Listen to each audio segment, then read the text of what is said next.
Patch notes 25.05 rundown. We have gone back to square zero with regards to rewards we are given in League of Legends. Your shop is back, Clash is back, Hex Tech chests are back, shitty battle passes are back. Everything's as normal. If you would have played the game 6 months ago, you would have played it in this patch. You would think nothing's changed, and nothing has changed. Patch 25.05.S2. Noxus notes. A new challenger has entered the ring. It's patch 25.05. The first patch of Act 2 is here. Welcome to Act 2, you've made it. We've got a lot of stuff in this one. Changes from the recent dev update, including Hex Tech chests, what to expect from this battle pass and future passes, balance tweaks, and the return of Arena. Boo! Except this time with a bit of Noxus flair. 25.05 is the patch that holds First Stand, our first big international tournament of the year. That's actually pretty exciting. I want to see that. They better have Fearless Draft or I'm not watching. As a result, this patch's live balance updates are largely pro-focused, though there are a few changes aimed at the rest of us. Cho Gath nerfs, Cassante nerfs. Who else? So many, so much. The biggest change in this patch is to make the common pro play practice of lane swapping non-viable. Oh yes. We've added several mechanics that penalize teams who send 2 non-junglers into top lane or mid between 130 and 330. These mechanics won't take effect if your team has no junglers at all and delivers warnings if you're about to trigger these mechanics otherwise. Okay, no griefing me, don't walk through mid, don't walk through top, I don't want to see it, okay? You're going to reduce my gold and my experience. Several of this year's top performers in Ambessa, Cassante, Aurora, Skarner are all receiving nerfs. Great. We're tapping down Ashe, and Elise, who are a bit overbuffed last patch, adjusting Poppy to be better in top and jungle while worse than support, and nerfing the new hotness that is high speed mid lane Cho Gath. Thank you! Read on for the rest of the balance updates in this patch. Okay, possibly? Good changes. I'm excited. I want to see Ambessa, Cassante, Skarner, and Cho Gath nerfed. I mean, Aurora, sure. She's good in pro play. I don't care. Let's check it out. Hex Tech chests, getting champs, and more updates. Thank you. Recently, we've made a number of changes that didn't hit the mark for everyone. We've been listening to your feedback, and it's clear that there are areas where we need to adjust. Sigh. And so we're making some updates to ensure League is a game that feels rewarding and worth your time. A few of these changes you'll see going live in this patch. Others will take more time to get ready for you. We go into more detail about these TLDR of what's changing. 10 Hex Tech chests and keys. 8 on the free pass and 2 for honor. 60 a year. It's pretty good. Chests from both pass and honor will be the exact same chests and the ones you got through Champ Mastery, and 2 Hextech chests from honor will be coming. Very nice. Hextech chests will be replacing the free battle pass skin. Sure, nobody liked the free skin anyway. The blue essence cost of all champions is reduced by 50%. This is a good change. Okay, so before reading on, bringing chests back, this isn't something we cheer about, right? They took this away from us, and then they put it back in the game. I'm not cheering, okay? They took chests out of the game, put them back in, and then said, oh, okay, aren't you happy? Look at all the chests you're getting for free. I was already getting those chests for free, okay?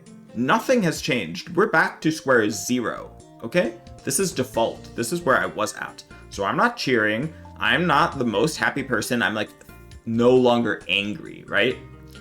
This is a very nice change. The blue essence cost of all champions will be reduced by 50%. This doesn't impact me as I have all champions and a ton of blue essence, but I acknowledge that this is an amazing change. This change is just all around fantastic. Like the extra blue essence you'll get when leveling accounts and for your friends to buy champions is amazing. The champion unlock system has been outdated. There's no reason that you shouldn't unlock champions extremely quickly, and this is a nice change.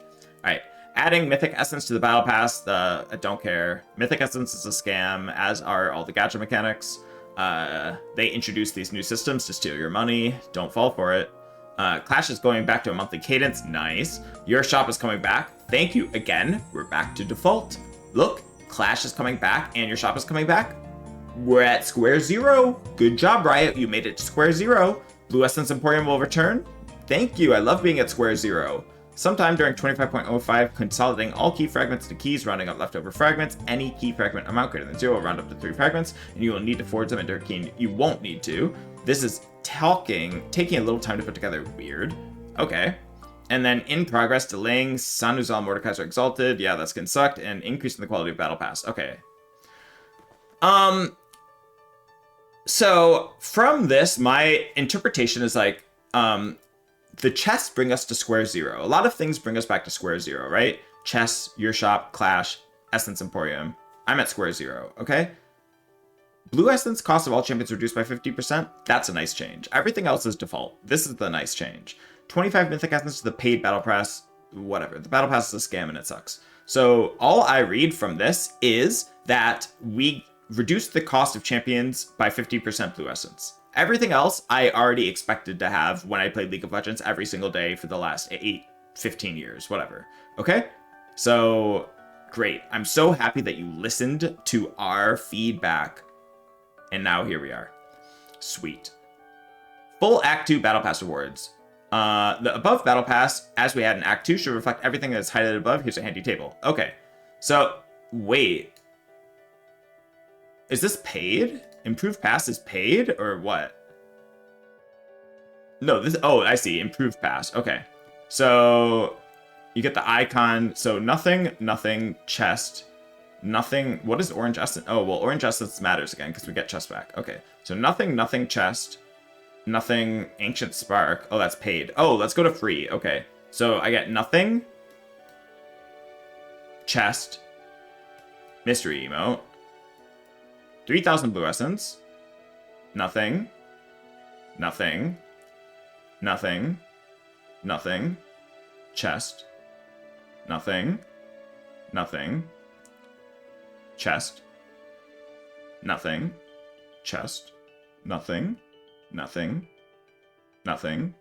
Nothing.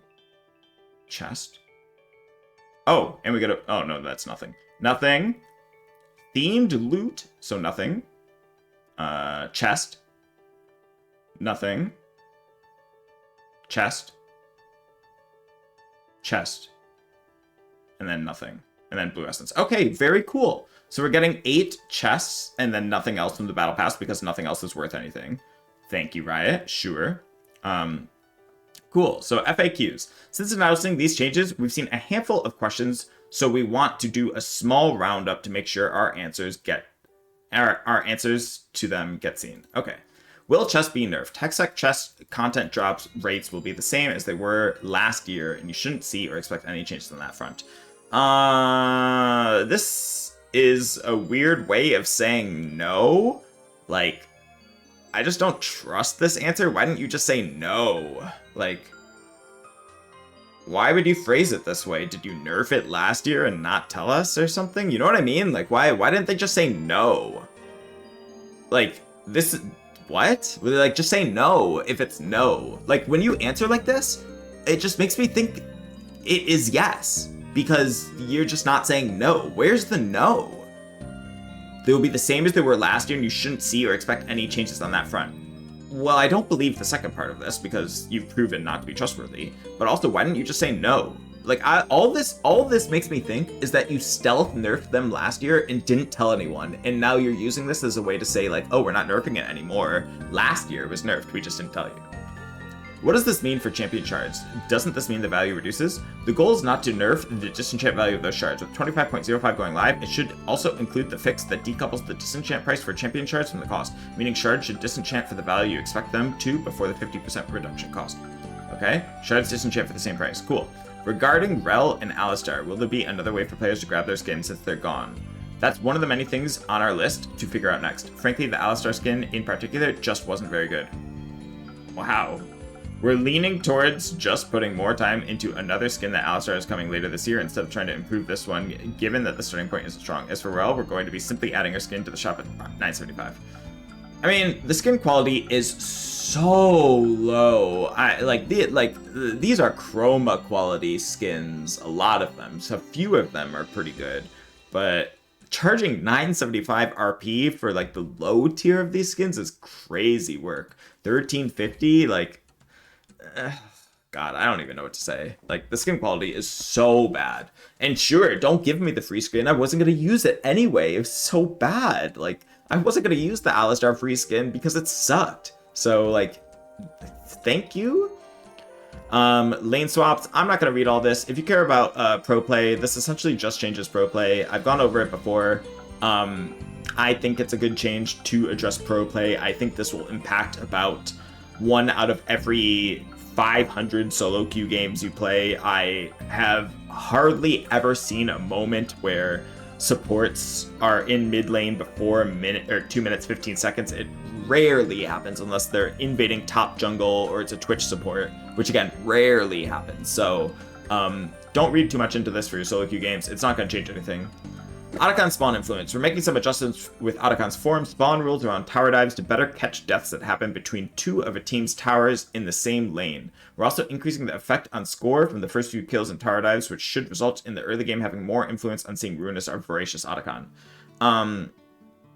I want to see the other ones more, the other Otacons more. This, I don't know the formula, so I guess I'll just trust you.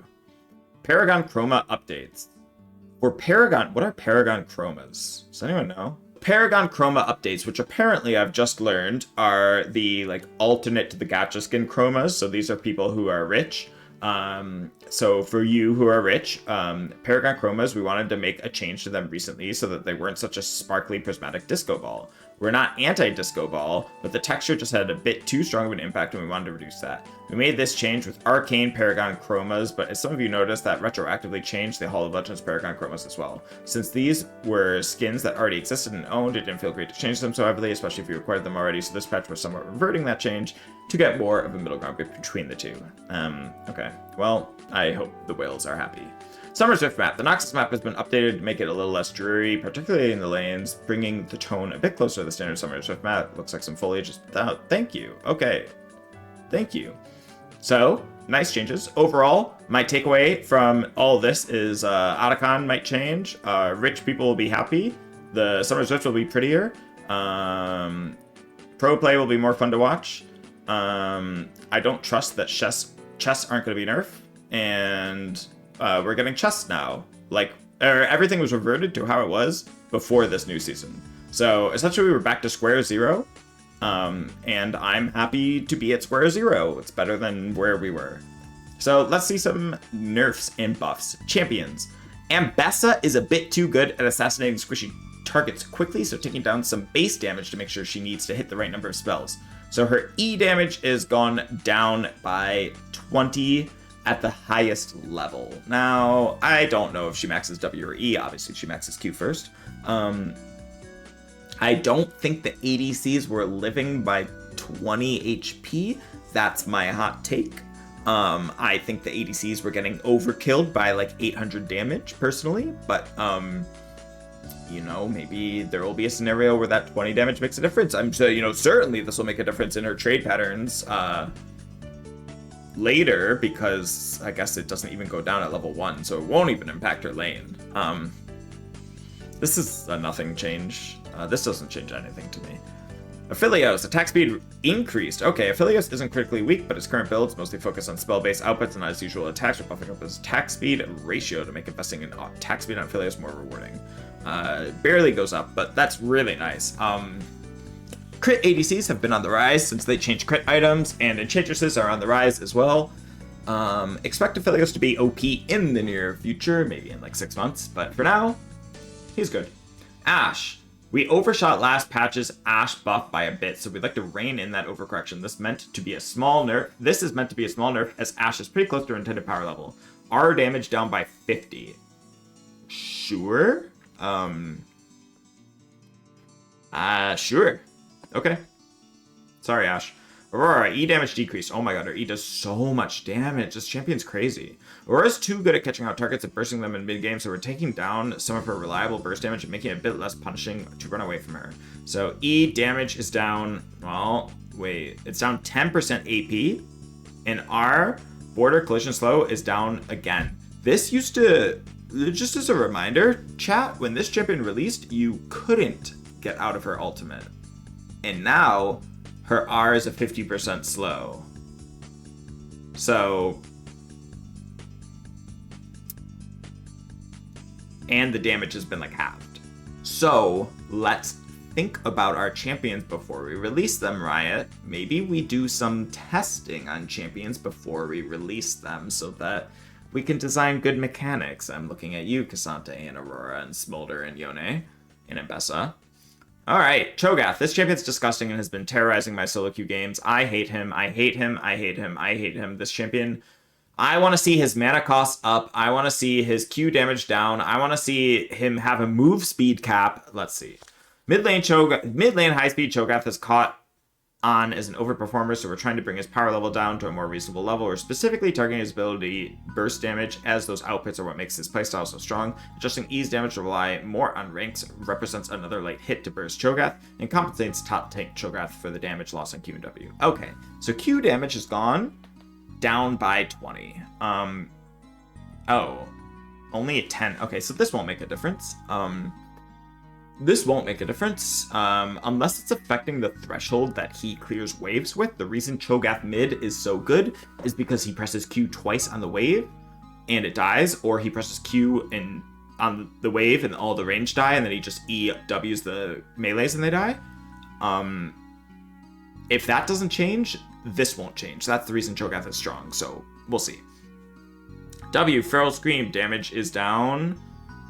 Well, similarly, it's barely down until level 3. So I don't expect really to see a change. And E, damage is...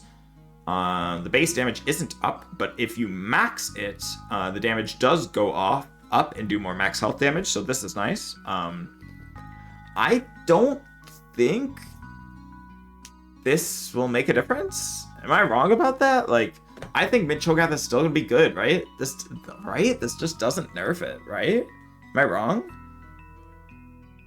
Like, it's still gonna be good? Because what? Like, imagine you're a level 9 Cho Gath, right? You're level 9 Cho Gath. You have 1 point E, 2 points W, Q max. You have 30 less damage in your kit. And 0.5% max health less. 30? Like, that's not going to make a difference, right? He's still eating you for 600 damage. I don't think this makes a difference. Girl, this champion's still going to be broken. Ugh. Ew. I'm not impressed so far, by the way. I'm not impressed at all. I don't think, really, they have nerfed anyone seriously. Not anyone that I wanted to see. Alright, Elise. This champion is everywhere in support. If you're a support player, I just feel bad for you for the last 3 months. Like, I am sorry that you have had to deal with Elise support. That does not seem fun to play against. It does not seem fun to play, in fact. It's not fun for jungle to play. You know, between Elise support and LeBlanc support, I haven't been having a good time. But maybe this will remove that. Last patch's changes succeeded in bringing Elise jungle and support closer together in power, but we overshot the magnitude of our buffs. We're happy with our offensive power being more about sustained spider attacks, so we're going to pull some more of the spell damage out.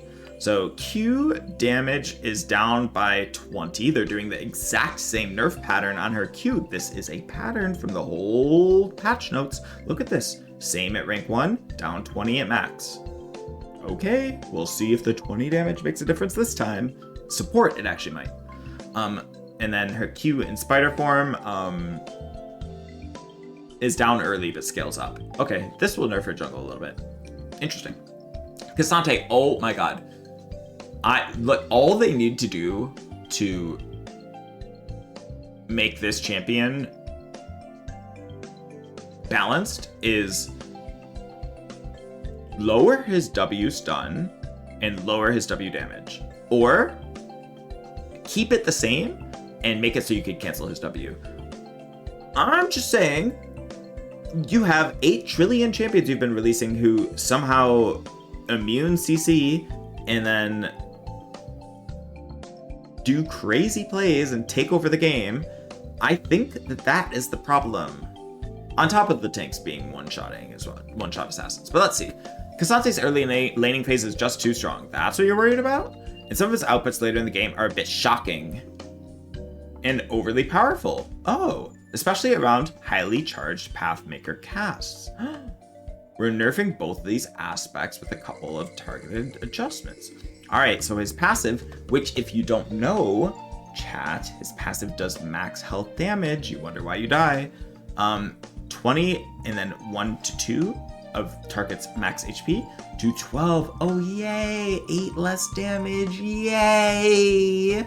Yay! And then W, Pathmaker, all out bonus true damage, 10 to 100% to 10 to 80%. Okay, well, it's a little bit less damage, but I still think you're getting one shot by this. I think in the scenarios where I get one shot by this champion, it wasn't even close. I think in those scenarios, I was dying 3 times over, if you ask me, honestly. So I don't know what to say. Dr. Mundo. Mundo has been on the weaker side for a few patches now, especially with the recent nerfs to most of his favorite items. Looking to buff up his base HP to compensate for the missing health from items. As a lot of Mundo's kit scales off its max HP, we expect this base HP buff to carry more value than most champions would get. I like this change. I don't think Mundo is too broken. He's a late game scaler. He kind of loses lane to like everybody, and when he pops off, and that's what he's supposed to do. He's like, yeah, like then when he gets 4 items, he's hitting you for 600 damage with his E because that's the only thing he does, and he's really annoying when he does that. But like, how many times does that? How much more often do you just see the Dr. Mundo do nothing and die? A lot more. So I don't care about this. This is a nice buff, sure. Poppy, AD growth increase. I want Poppy to be buffed. I love Poppy. Poppy lost quite a bit in top lane off of the recent tank item nerfs. Her jungle is a bit weak, and her support is quite strong overall. We're looking to deliver another adjustment aimed at making her stronger in top and jungle while bringing her support power down. We're doing this by lowering some of her low investment burst damage and making her more level reliant. So her HP is up. This is nice. Her passive shield damage is doing better damage later on, and it also scales more linearly, which is nice because you don't just arbitrarily come online at level 7. I'll take this change. It's not the greatest, it's not the worst. E, heroic charge, max damage is down 20 at all ranks, but scales with bonus AD. Sure. I like playing Jungle Poppy, and when I play Jungle Poppy, I like building Sundered Sky, and that will mean that I do more damage with my E because I'm building lots of AD, and it's scaling better. Okay. This is fair. I like Poppy. I want to play her more in the jungle. Cool. Seraphine. Finally. Seraphine is performing a bit worse than... typical mage support. Excuse me? Seraphine is performing a bit worse than typical mage... supports? Isn't Seraphine a mid laner? Huh. Seraphine is performing a bit worse than typical mage supports and is even underperforming by bot lane mage standards. So we're delivering a small boost to our most common skill order, which is max and Q. As it's usually wrong to double cast Q in fights for the bonus damage, we're making that a stronger option through her situational champion specific damage. Alright, so 15% bonus damage. This is a 25% increase from 60 to 75. Yeah, that's nice. That's nice. Cool. Andrew, I love Darius jungle. I'm sorry, it's fun. It's 15%. It's a 15% increase, but it's a 25% damage increase because 60 to 75 is 25% increase because if you multiply it by 1.25, it goes to 75. But yes, what you're saying is also correct, Andrew. Her support win rate's 53%. That's crazy. Her support win rate's 53% and they're buffing her. But support Seraphine doesn't max Q, so this won't change that. Sure, I'm happy to see Seraphine buffed. I like Seraphine. I wish they would actually follow through and make Seraphine a mid laner. I don't know how they're gonna do that. I think honestly, I believe, this is my belief, that Seraphine is like failed in the sense that she can never be a mid laner because if she's ever good mid, she's just gonna be better support. And until they figure out how to change her to change that, she's just gonna be a support forever, which is fine. I like her better as support than I like her mid, but they said they want her mid, right? I don't think she will ever be a mid laner. And obviously she's always been successful as a bot laner more than a mid laner as an AP mage, because that's just what she is. But I like this. Nice. Support play rate is 3.8%. Mid lane play rate is 0.7%. Why is it wrong to cast an ability? Why the double cast passive if you shouldn't cast it with Q? Well, honestly, the answer to that is that I think most champions would love to have a Seraphine double Q. The problem is that Seraphine's double E and double W are arguably some of the strongest abilities in the game. Like, Seraphine's double W is up there with, like, Karma's Mantra E, like I don't even know other abilities to compare it to, but like game-changing abilities. Like her double W is insanely powerful. Her double E is also insanely powerful. I mean, we're talking like, you know, a four-person stun sometimes. Like, you know, like you've seen the clips. Like, it's crazy what Seraphine does. So why would you ever double cast Q? Like, yeah, you do a lot of damage, but why wouldn't you just CC them for 4 seconds? Or why wouldn't you just give your whole team 40% move speed and a 800 shield and 800 healing? Like, you know what I mean? Like, her Q is a good ability. It's just everything else is crazy. So I don't think they're really gonna... I don't know. We'll see. Skarner, this champion's OP.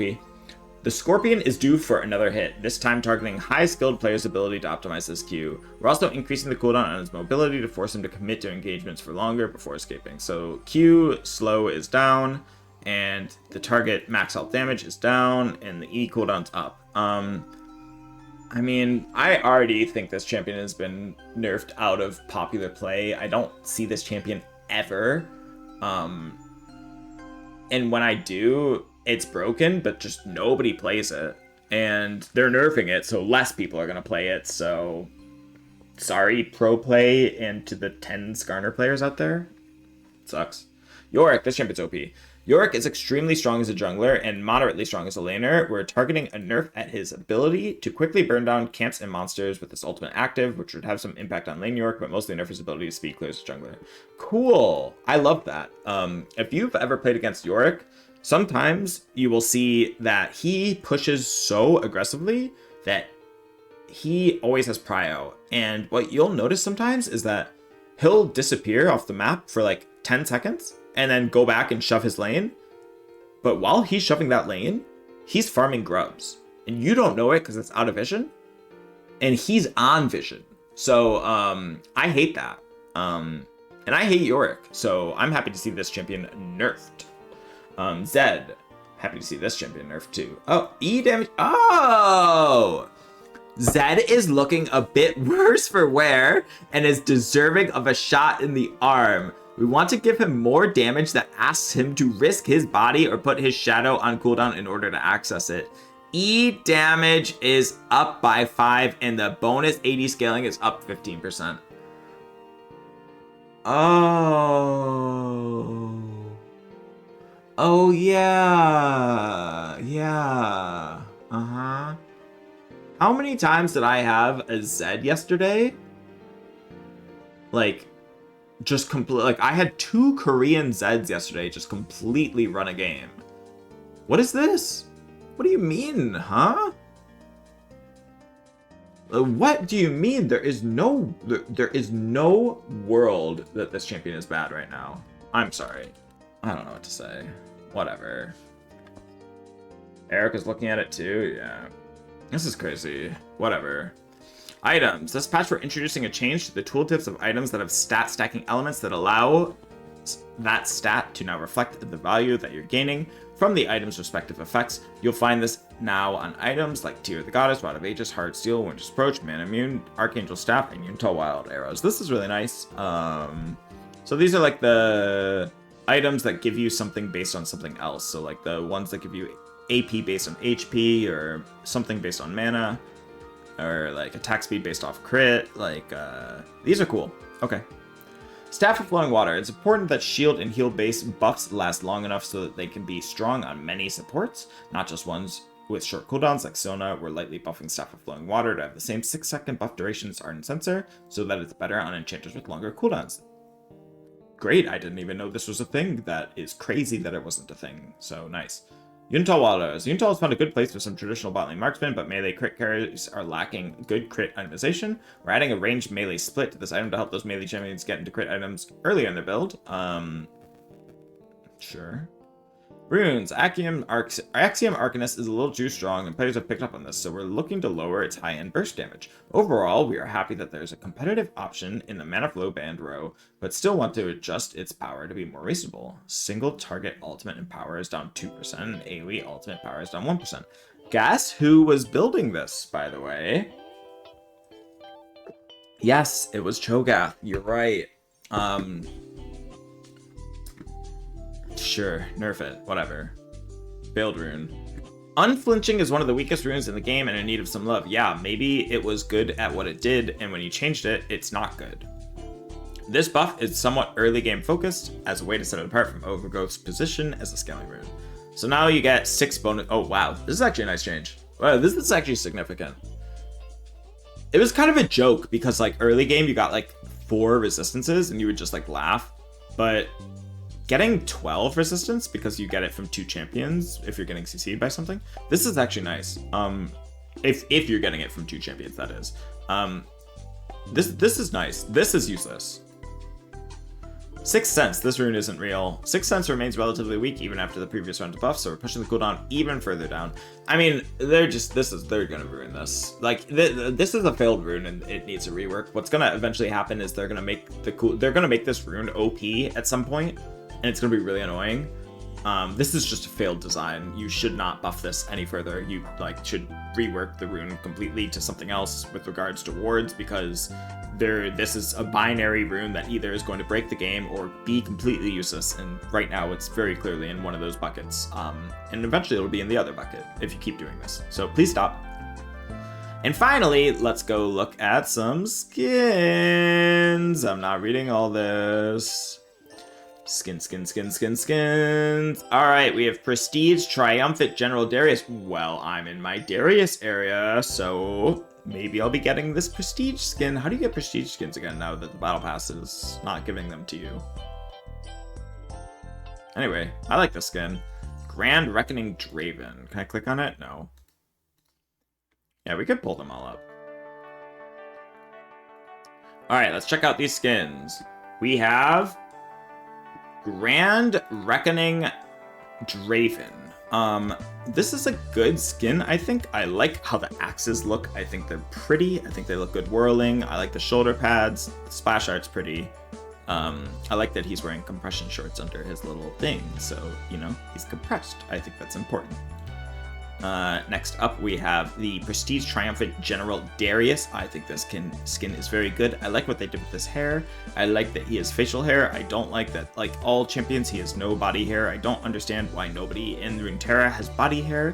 That is something that Riot needs to address. It's a genetic difference. I don't think it's realistic. But this skin is cool. I like the ice weapon. He's cool. Next up, we have Grand Reckoning Talon. I've seen a lot of gay people thirst over this skin, because, you know, and this skin is good. He's attractive. It's fine. Now, we have Grand Reckoning Rel, and people want to talk about a skin. And people want to look at this skin and be like, oh, Talon is so sexy. And then they look at this skin and they're like, oh, it's a Rel skin. Are you kidding me? Look at this skin. Look at this skin. This is amazing. Her hair, her weapon, the outfit. Look at this armor piece. Hello? The neck guard? No, you've got to be kidding me. This skin is so good. At least the splash is good. I don't know how the skin looks.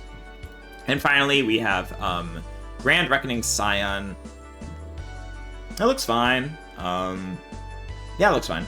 I don't know too much about Scion or what this is going to look like in game, but the splash is pretty.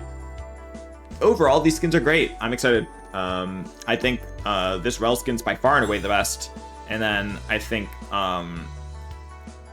probably the Darius and Draven skin and Talon skin are tied, and Cyan's the worst, but not by a lot. They're all good skins. It's like good, very good, and great. So I'm happy. So overall, as a conclusion, patch notes 25.05 rundown, we have gone back to square zero with regards to rewards we are given in League of Legends. We have Your Shop is back, Clash is back, Hex Tech chests are back, shitty battle passes are back. Everything's as normal. If you would have played the game 6 months ago, you would have played it in this patch.